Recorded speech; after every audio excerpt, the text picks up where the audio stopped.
bukti resiliensi, fleksibilitas dari APBN, kebijakan fiskal Kementerian Keuangan.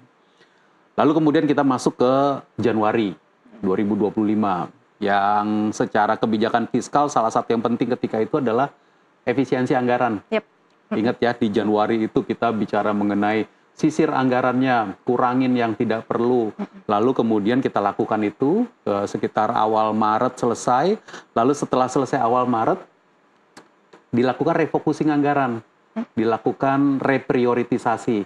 Mana yang prioritas, kemudian kita biayai. Kita munculkan. Maka muncullah program-program yang beberapa yang seperti sekolah rakyat, lalu muncul program seperti transmigrasi patriot, lalu muncul program banyak lagi yang lain. Ini on top atau bersamaan dengan program-program yang memang sudah reguler.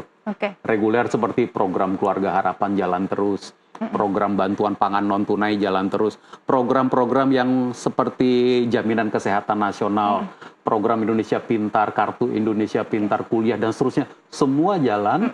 Program prioritas Bapak Prabowo juga yang sifatnya tambahan juga jalan.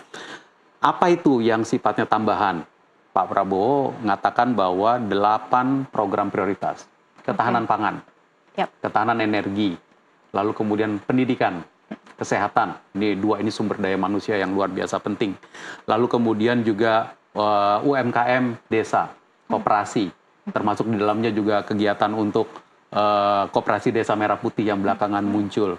Lalu pertahanan semesta, kesiapsiagaan kita, juga untuk hilirisasi, investasi, dan juga makan bergizi gratis, program unggulan. Ini semua kita jalankan. Nah, kita lihat tadi Ellen mengatakan pertumbuhan ekonominya 5,12. Inflasinya terjaga stabil di sekitar 2,6, 2,7. Lalu kemudian saya tambahkan ya, unemployment rate-nya, penganggurannya juga tingkat pengangguran turun di 4,7-an. Lalu tingkat kemiskinan juga turun.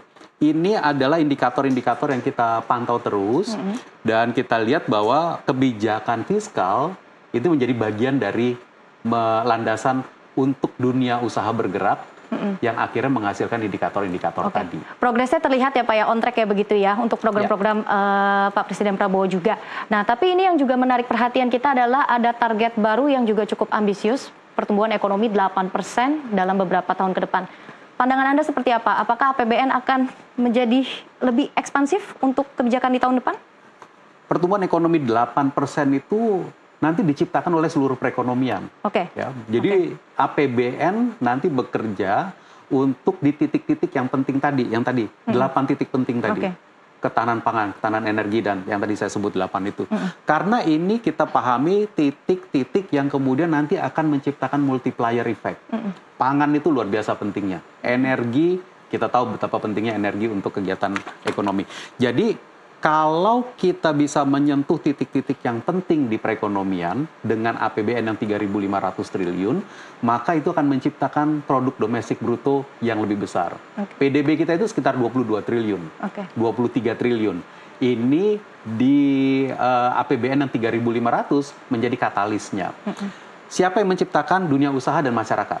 Ya, masyarakat konsumsi, dunia usaha ekspansi, buka pabrik, bangun kegiatan usaha, melakukan usaha jual beli, retail, wholesale dan seterusnya.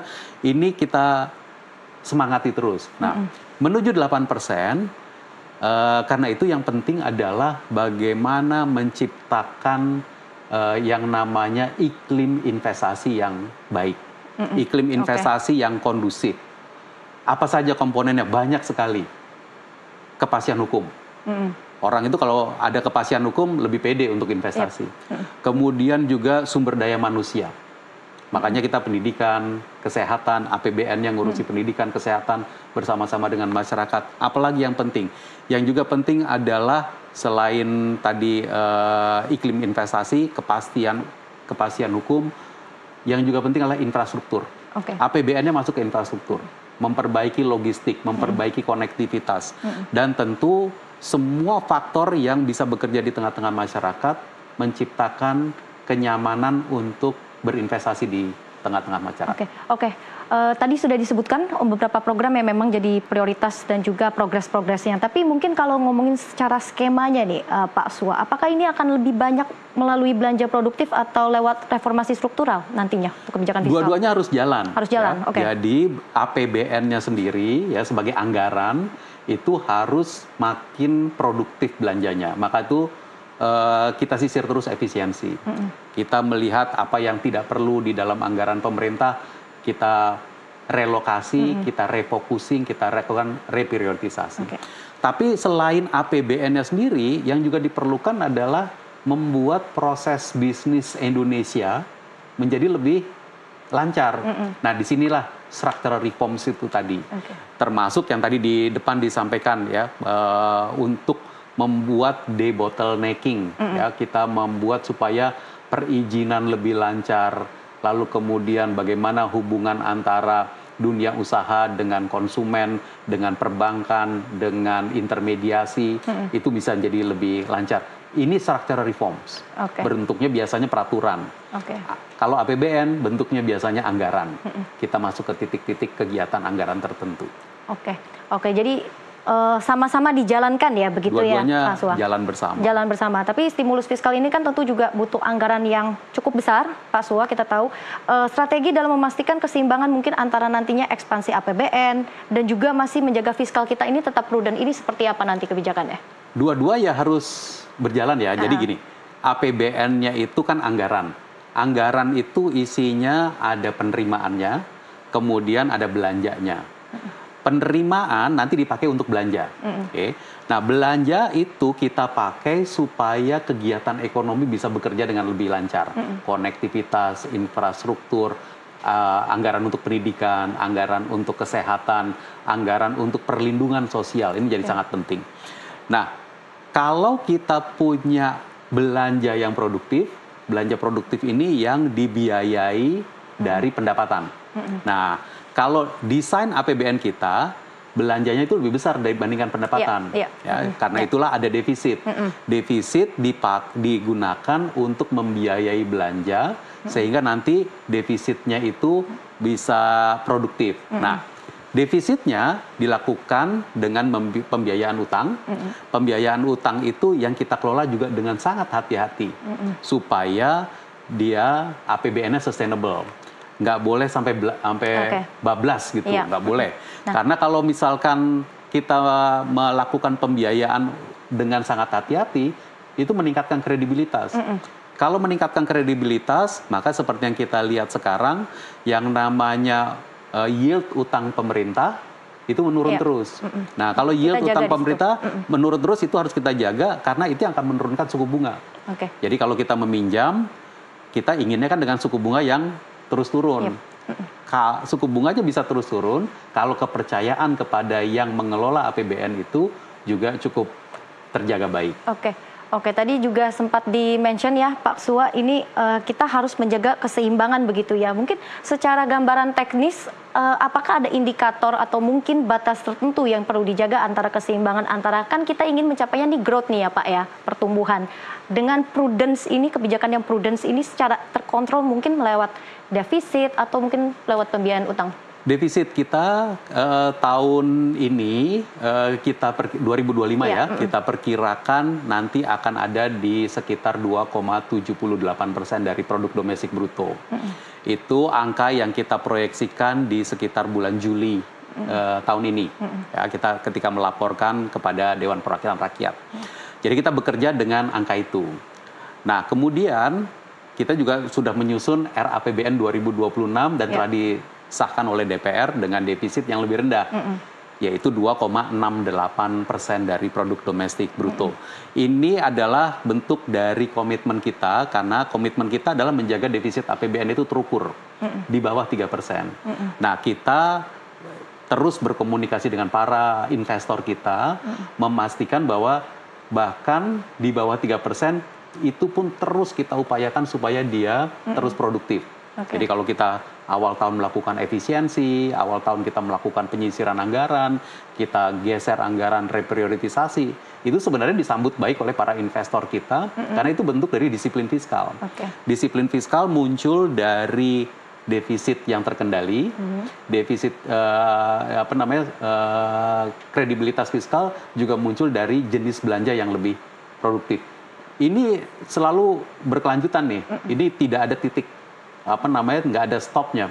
Jadi kalau kita mencari belanja produktif, itu bagian dari ingin kita membuat supaya lebih kredibel. Oke, itu tujuannya untuk bisa lebih kredibel begitu ya? Lebih kredibel. Kredibilitas itu soalnya sangat penting dan di dalam mengelola anggaran, kredibilitas menjadi currency utama. Oke, mungkin dari APBN ini kita bergeser soal terkait dengan reformasi perpajakan ini, Pak Sua. Bagaimana progres mungkin reformasi perpajakan dan juga digitalisasi keuangan negara yang sejauh ini memang bertujuan untuk memperkuat pendapatan dan meningkatkan efisiensi belanja pemerintah?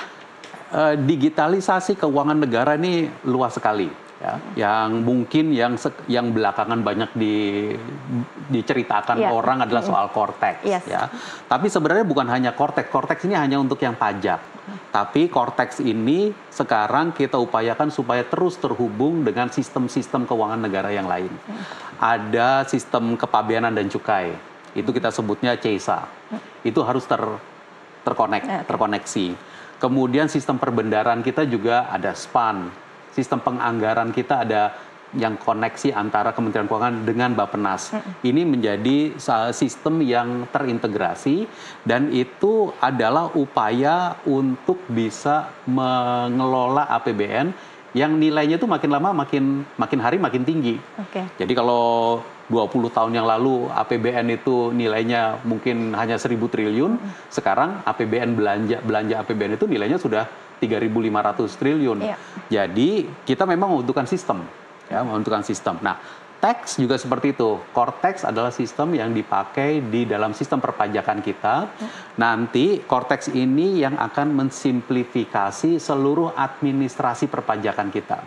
Nah, selain administrasi perpajakan, yang juga diperlukan sangat kuat oleh adalah kebijakan pajak. Kebijakan pajak itu tarifnya berapa, jenis pajaknya apa, siapa yang menikmati, termasuk insentif. Kalau kita mau memberikan insentif pajak, itu insentifnya diberikan di mana dan itu semua adalah kebijakan. Diadministrasikan oleh Cortex. Nanti kita ingin bahwa orang itu menggunakan sistem pajak itu dengan mudah. Orang menggunakan sistem pajak itu kalau dulu lapor surat pemberitahuan tahunan SPT mesti datang sendiri ke kantor pajak. Sekarang bisa melewati sistem. Kalau dulu ada sistem yang namanya pajak pertambahan nilai kita itu kan pakai sistem pajak masukan dan pajak keluaran.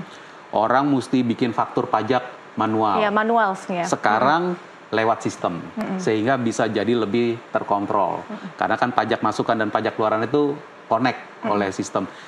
Ini simplifikasi karena besaran dari perekonomian kita itu meningkat pesat.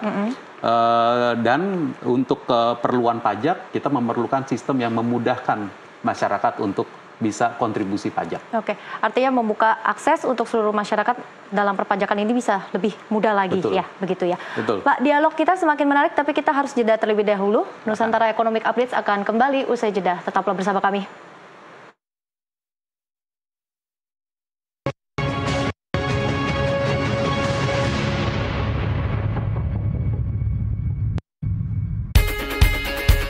Di dunia